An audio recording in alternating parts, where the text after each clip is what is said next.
All right, y'all.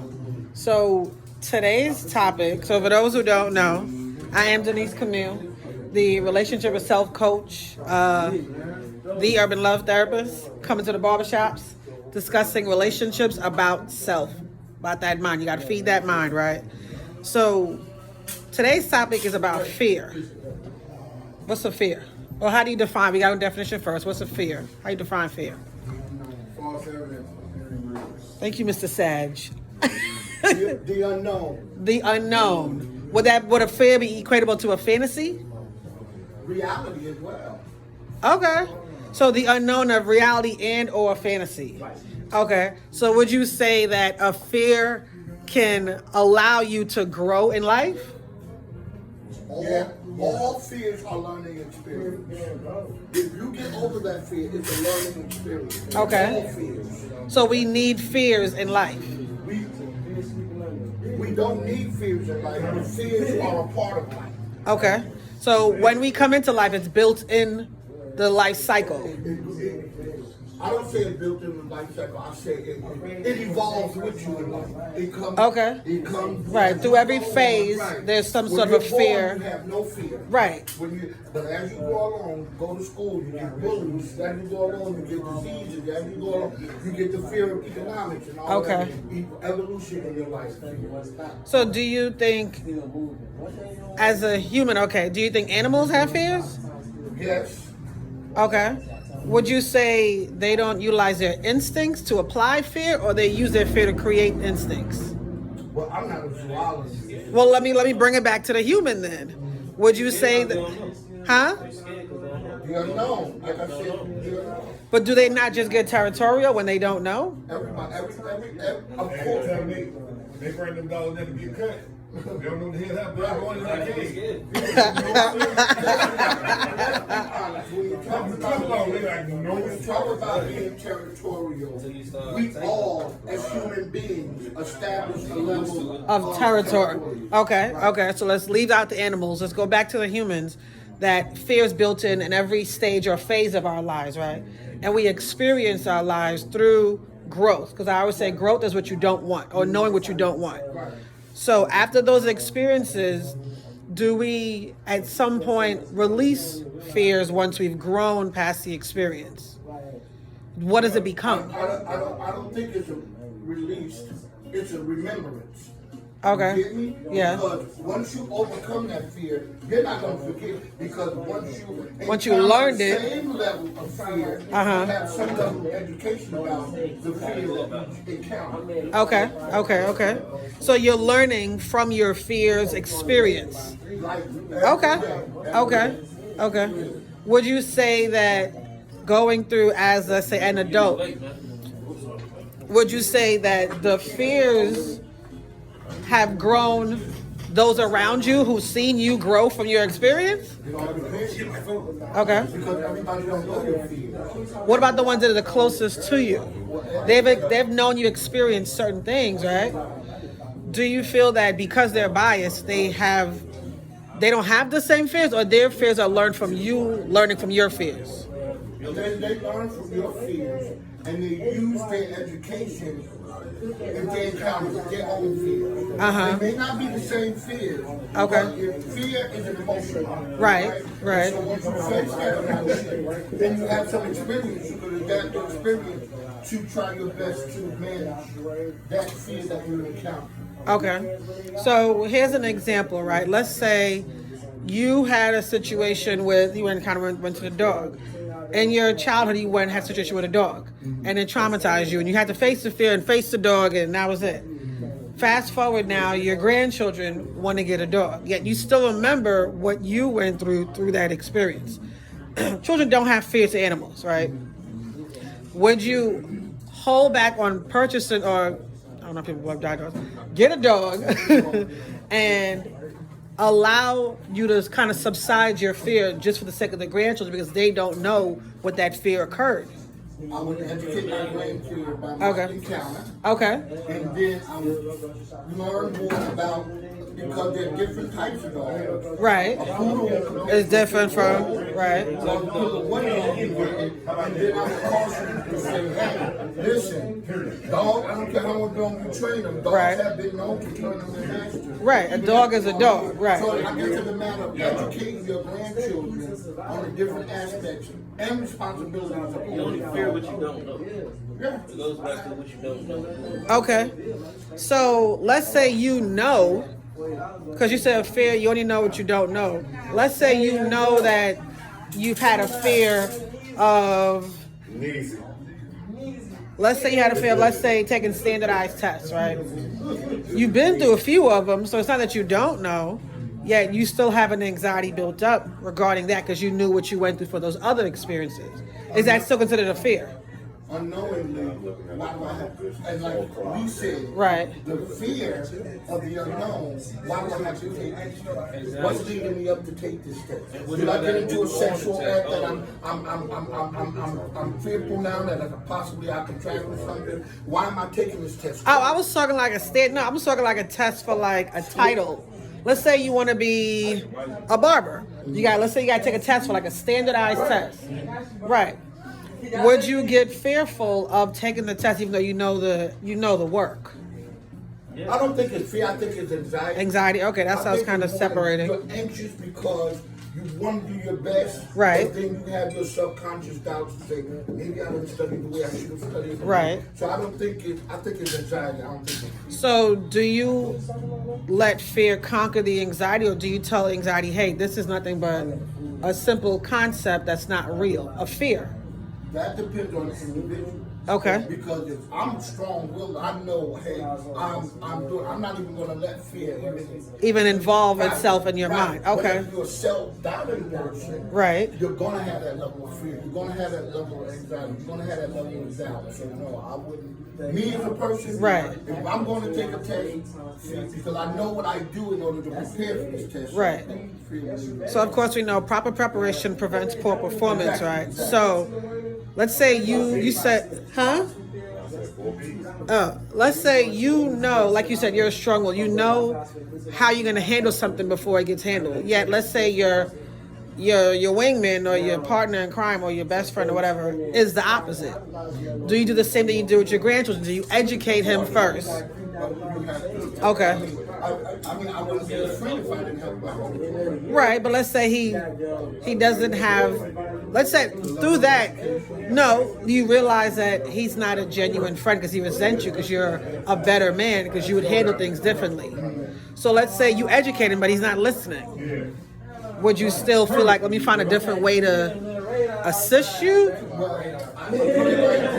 What I've learned is that you can't keep beating the dead horse. Right. Okay. Right. You talk to your friend, say, hey man, I passed the test, and this is what I did to pass the test. Right. And your friend said to you, oh man, well I'm not,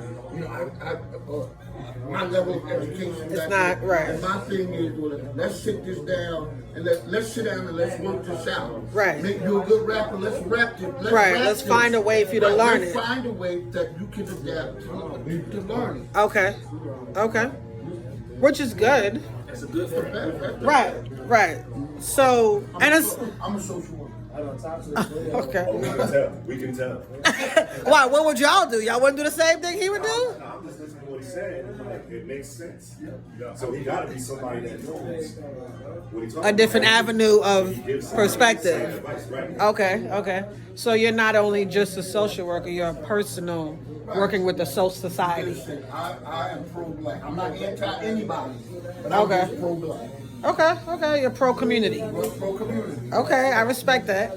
So let's say, since you want to throw that in there, let's say you have a Caucasian come up with him and your best friend in the same category of taking this test.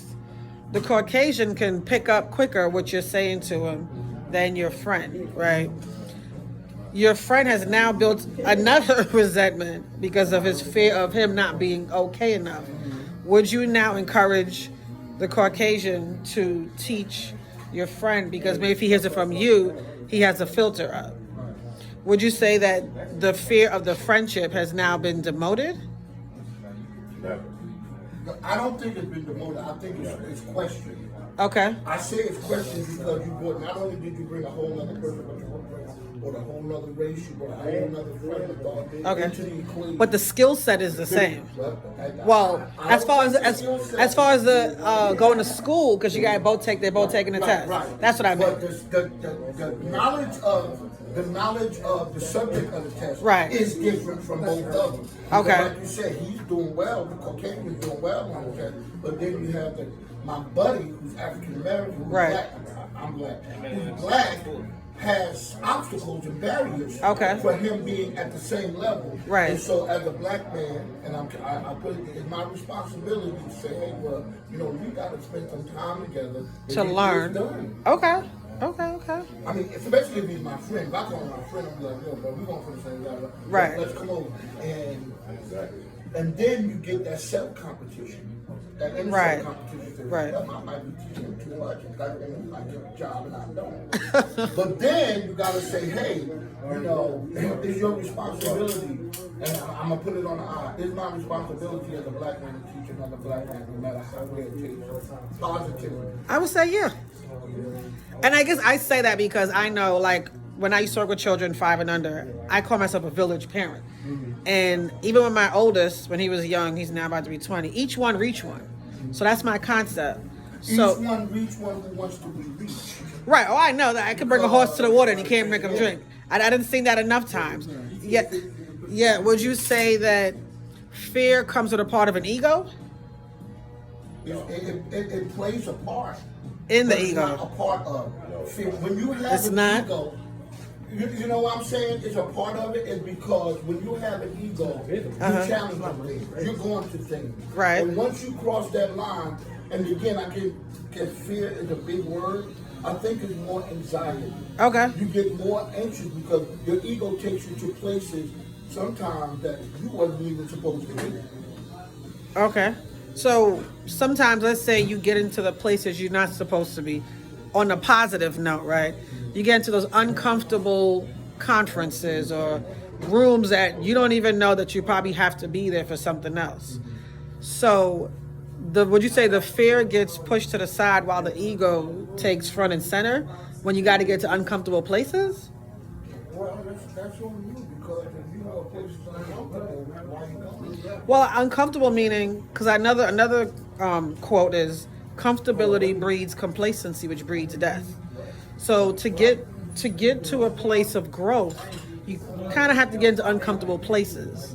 Because let's say you want to open a barbershop, yet you want to go regional. Well, you use 3 words that are one of them kind of is contradictory to 2 of them. Okay. Complacency. Okay. Because once you get complacent and at the level, you think that you're doing all right. You don't need to go no higher. Right. And that's where your doubts start coming in because you've done cut 50 hairs. Right. You haven't improved your shop. Right. You don't have no new clients. And so you say, hell with it, I'm not advertising no more, I'm not pushing no more. So you become complacent and then you block your blessing. Right, you block your growth. Right, block your growth. Right. So it's a blessing, you block your blessing when you get complacent. Yeah, and when I say death, I don't mean a physical death, I mean a mental death. Because you're mentally, like you said, you're stopping, you're blocking the blessing, which is the opposite of death, right? So let's say you're at a place where the fear is like eating at you because like you're that complacent state. What would it take for a human being to get back into the ego to kind of put the fear under your feet? Well, individually, I could say something else. Generalizing, how would you have it? It's called self-management. Okay. You have to be able to self-manage yourself to say, hey, and notice that, recognize your limitations. Right. Recognize your limitations. That maybe this is too far-fetched for you. Okay. Maybe this is something that, I'm trying to get here, but I have no plan to get there. Maybe I want to go from zero tick to boom, and I'm not putting in the work. It's all self-management and planning. Okay, so strategizing your day-to-day. Of course. Okay. So at the end of it, we got a few more minutes. No, you good. Ram said he wasn't talking, and Wiz, he feels some kind of way. So as far as the fear and like the basis of growth, would you still say that you need fear to grow? No, I don't think fear. I don't think fear is the right word. What's the right word? Give me a better word. Motivation. You need motivation to grow. You need obtainable goals. Like SMART to goals. grow. Right. Okay. I don't care how small or big, but just a lot of people have small goals, but they're not obtainable. Okay. You know, I want a car in 2 weeks. That's a small, Right. Some people say it's a small goal, But, where you yeah. get the money from is not But not, obtainable. yeah, okay. So not realistic goals. Right. Me personally, Okay. I want to own a house in 2 years. Okay. Okay, I got good credit, got a little bit of money. Right. What plan am I going to be able to own, not rent, not Right. get payments on, Right.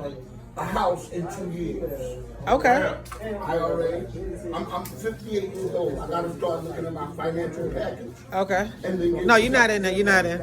So again, we have to. Again, that's a part of self-management. Okay. And what people in our community realizes is that they can manage some things, Right. but a lot of things is not obtainable. You know what I mean? Relationships. Okay. They Okay. get into these relationships 3 damn months, they're ready to kill somebody. What led you up to that? What were you looking out of this relationship?